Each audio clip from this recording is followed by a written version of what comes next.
নমস্কাৰ। আজি এটা মই ৰেচিপি লৈ আহিছোঁ।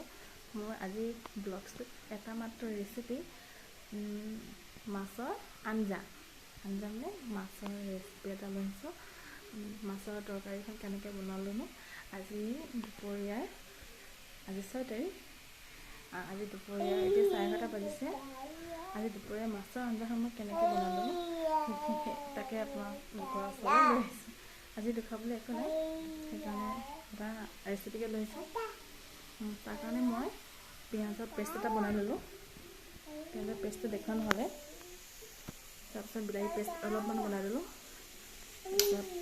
তাৰপিছত আদা নহৰু পেষ্ট অকণমান বনালোঁ। সেয়া দেখিছেনে, পিঁয়াজৰ পেষ্ট এইটোৱে মিক্সিতে মাৰি ল'লোঁ।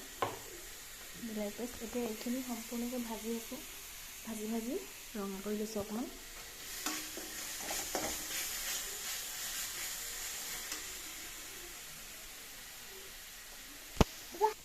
এয়া মই ৰেচিপিটো বনাই আছোঁ।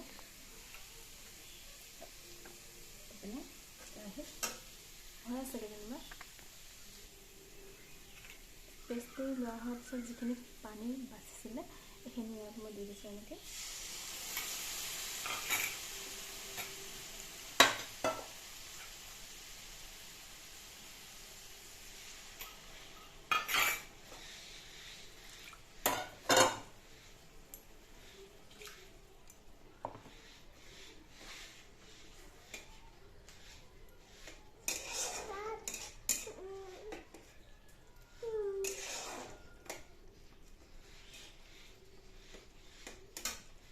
ইয়াত অকণমান গৰম মছলা গুড়ি ছটিয়াই দিম। গৰম মছলা গুড়ি দি দিম। তাৰপিছত এয়া হৈ যাব ৰেডি।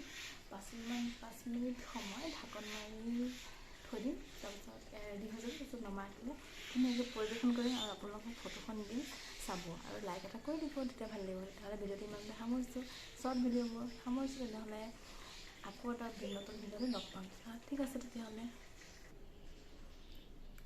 আৰু মোৰ ভিডিঅ' যিসকলে চাই থাকে তেওঁলোকে ভিডিঅ'টো লাইক এটা কৰি দিব, আৰু লাইক এটা কৰি দিব। লাইক এটা কৰি দিব বুলি কোৱা। লাইক এটা কৰি দিব। ভাল লাগিলে লাইক এটা কৰি দিব ধুনীয়াকৈ।